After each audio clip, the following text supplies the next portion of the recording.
Welcome back to Durham Cathedral's online Quiet Day. My name's Keith Taylor and I'm chair of the Friends of the Camino. You'll have learned much about the life and ministry of St James earlier from Eileen. I'm going to tell you a little bit about the Camino Inglés in County Durham and beyond. One of the most famous pilgrimage routes in the world is the Camino de Santiago in Spain. Santiago de Compostela is a city in the northwest of Spain. The route follows an earlier Roman trade route. The story of how the city got its name is a very interesting one. Santiago translates from Spain to English as St James. St James being one of the 12 apostles chosen by Jesus to share his message. St James travelled to northwest Spain, which was called Finisterre, the end of the world by the Romans, to preach and convert people to Christianity. After St James returned to Palestine in 440 CE, he was tortured and eventually beheaded by King Herod Agrippa. The king refused to bury him, but his friends put his body in the coffin in a small stone boat, and after a long time it was carried by currents back to the northwest of Spain. The coffin was buried in a secret place in the wood. Many years later, in 813, a hermit called Peleo was in the wood and he heard music and he saw a bright shining light. Because of this shining, the place was called Compostela, Field of the Star, and in Spanish this became Compostela. It's believed that this is probably the Milky Way. Now, Peleo spread his story far and wide, and a local bishop heard about the hermit's vision and ordered a search to be made, and St James's coffin was soon found. The king, called Alphonse II, declared that St James would be the patron saint of Spain, and a chapel was built there. Soon miracles were reported at the shrine and pilgrims started to go there. Eventually, this was the way that it became the Camino de Santiago, the way to Santiago. Eventually, in place of the chapel, a fine cathedral was built which became the centre of the city of Santiago. The number of pilgrims varied over the centuries, but they increased hugely in the late 20th century and up until the present time. For example, in 1985, only 2,500 people walked the Camino, but by 2018, the number of pilgrims was 327,342. And it's continued to grow since then. Pilgrimage has become more and more popular during the lockdown, and many more people are now walking, not only in Spain, but all around the world, including here in the northeast. Now, St James had a symbol, and his symbol is the scallop shell. The scallop shell is the main one that is connected with the Camino, and there are many signs along Caminos that lead you by following the cockle shells. There's a story to explain it, how this came about. When a boat carrying the coffin with St James's body came to the shore in Spain, a knight was riding by. When the horse saw the boat, it suddenly bolted and plunged into the sea with the knight. But a miracle occurred, and the knight and the horse came out of the sea covered in scallop shells. The other story is about a bridegroom and is very similar, but both are accepted as an idea of how the scallop shell became his symbol.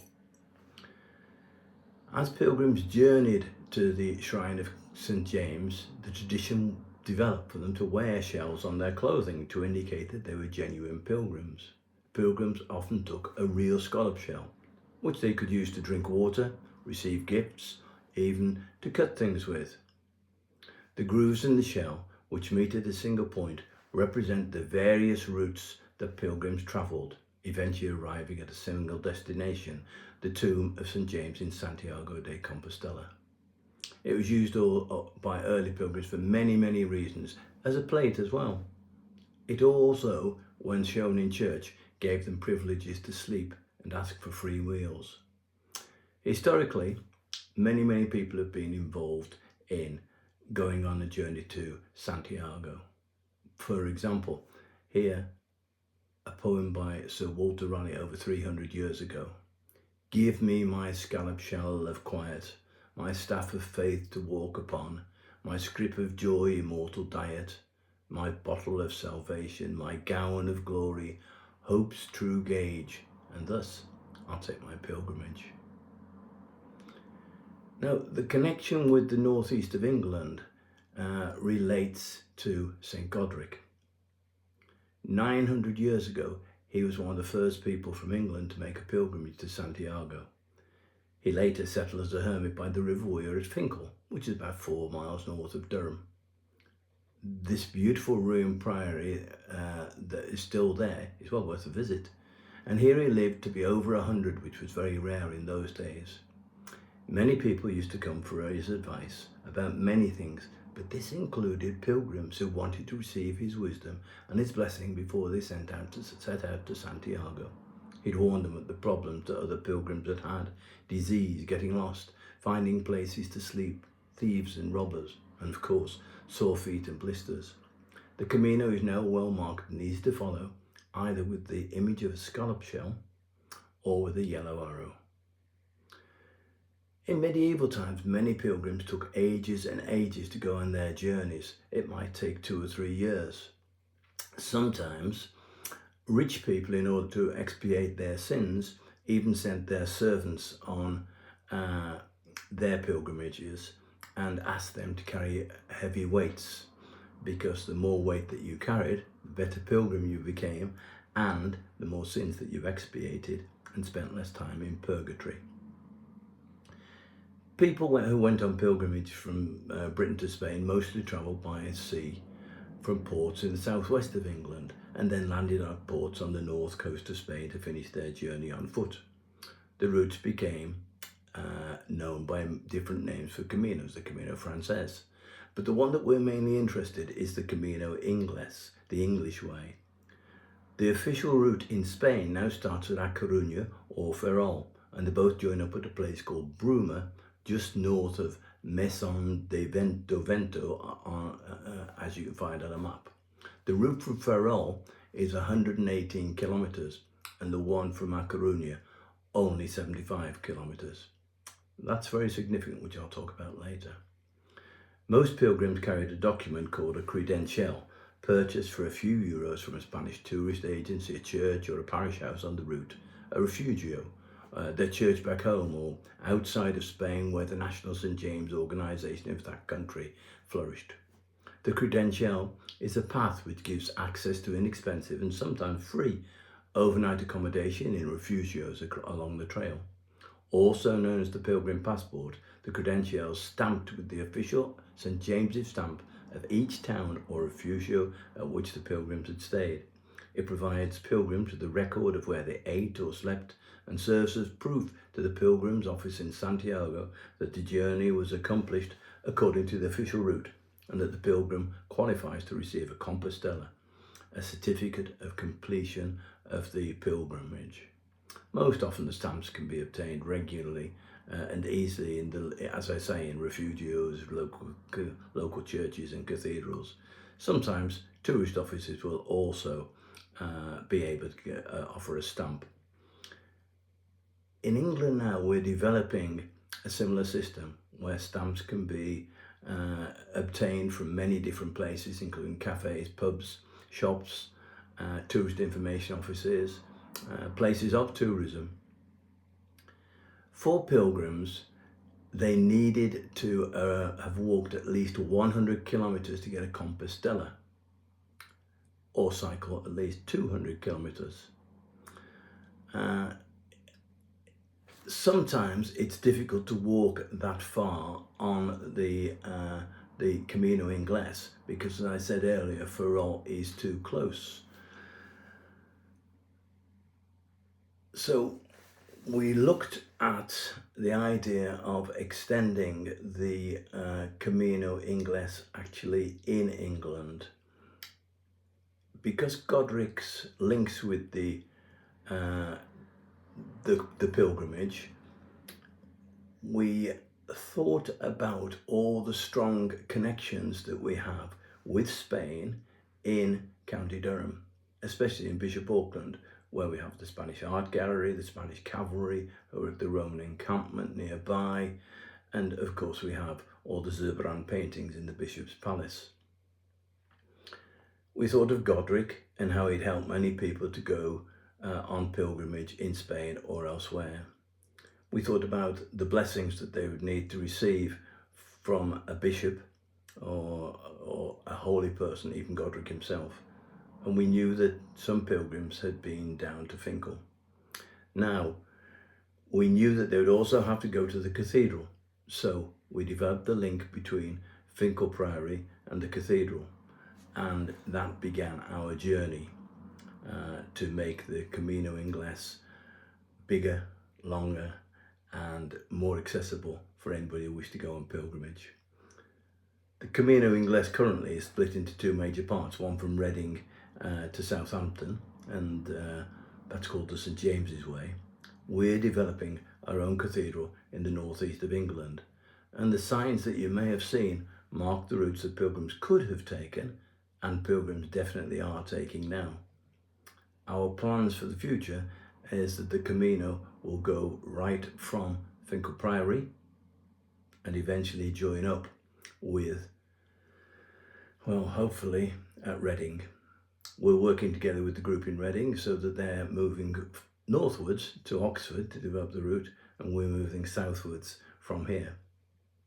Currently, we've developed the route so people can walk from Finchale to York. Signs are now available all along that route, but it's very difficult to be very clear and have the best possible route. So we're working with many local people, the cathedrals, local churches, local clergy, to try and improve the route as best as we can so that all people can travel safely and carefully along the Camino. You might wonder how we became pilgrims ourselves. Well, we were in France on holiday many years ago, and we ended up near a church and visited the church to enjoy the peace and quiet and also to look at the architecture of the church.